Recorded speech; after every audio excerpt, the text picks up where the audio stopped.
Nini, do you have a question for us today? I do. In fact, you've answered most of it, but I still, it's basically about, my question was about translation.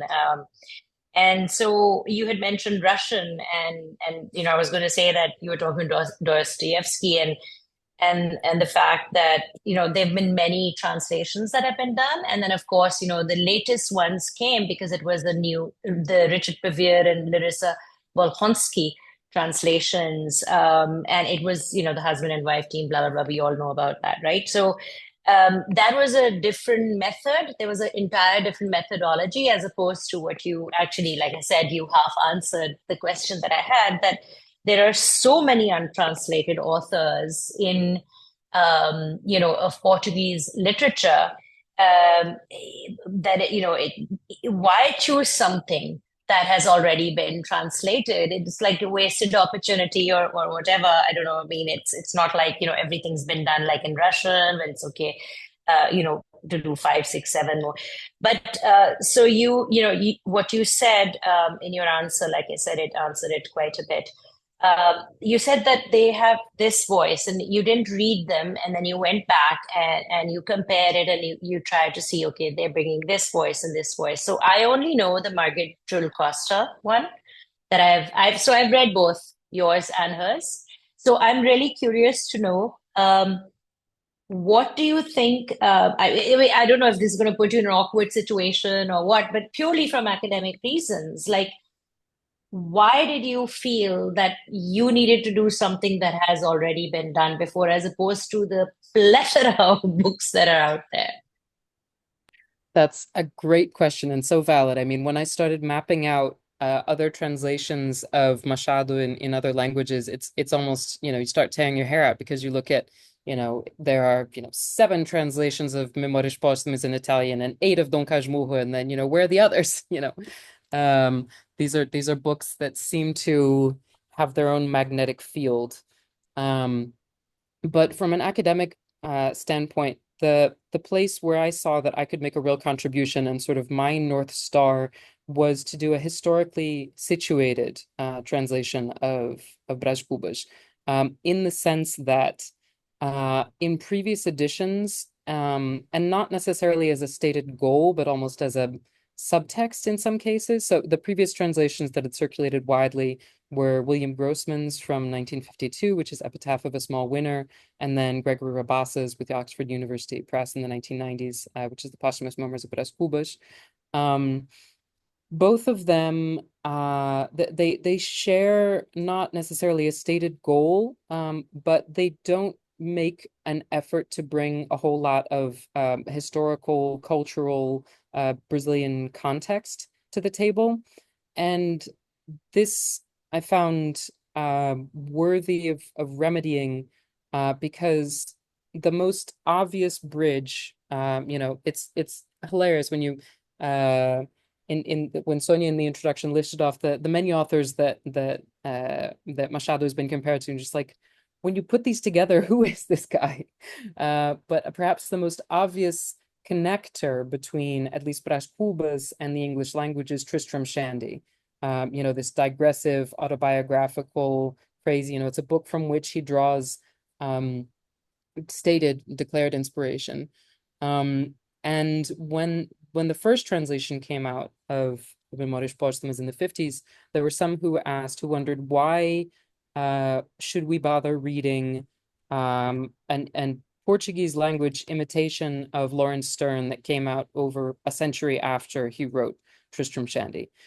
And you can't understand properly why unless you understand 19th century Brazil, unless, and here I come in with the Roberto Schwartz and Master on the Periphery of Capitalism. You have to understand how this digressive form, which in Tristram Shandy is demonstrating, how this country gentleman can just spend his entire life wasting time and not having to do anything. In Brazil, the person who is pulling the strings and who is narrating the story and controlling its every beat, its every move, is the representative of a ruling class that that has such control over the country, and has such absurd power as an elite, that this, he manages to he brings an entirely new social, political, historical weight to the narrative. And to understand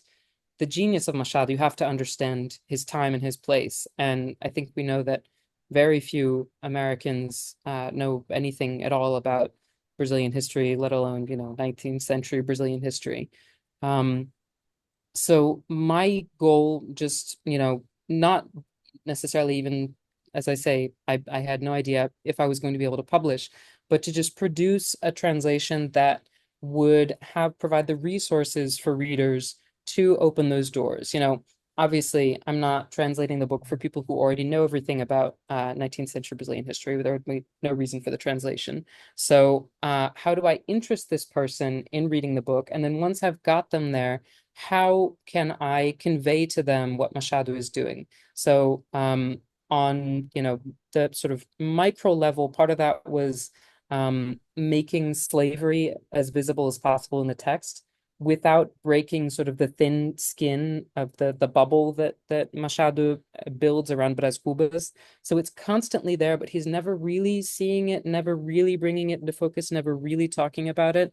And you have all of these terms in Portuguese like mucama and criado and things that could be translated as more neutral terms of servitude, and that I always translated as slave boy, slave girl, slave, etc. Perhaps, you know, stretching the bounds of what might, that was a choice on my part. And it's the first annotated translation, which publishers normally don't tend to be crazy about. But that was, I think if Brazilians in the 21st century benefit from an annotated edition of Brás Cubas, I don't see why we should deprive English language readers who are they're starting from a much lower base point. Why shouldn't there be an edition of the translation available that can give them, some basis by which to understand this world? So my North Star and my justification was to instead of so some of the earlier translation, the other strategies of publicizing the book really leaned hard on how universal, quote unquote, it was. How much he's just like Stern, he's just like, any of the Nabokov, he's just like this, he's just like that. In this unthreatening way where, you don't have to know anything about Brazil to know how great Machado is. And in a sense, that is still true. I always come back to Dave Eggers read my translation. And if you look at his preface, he goes on for pages about how wonderful the book is without ever using the word Brazil. So there are wonderful things that are just right there on the surface. There's the talking hippo, there's all of these fireworks that are going off that you can appreciate. But to understand what the true biting brilliance of the book, to understand how cruel it can be and how powerful, I felt that there needed to be a translation and an edition that would give it that framing.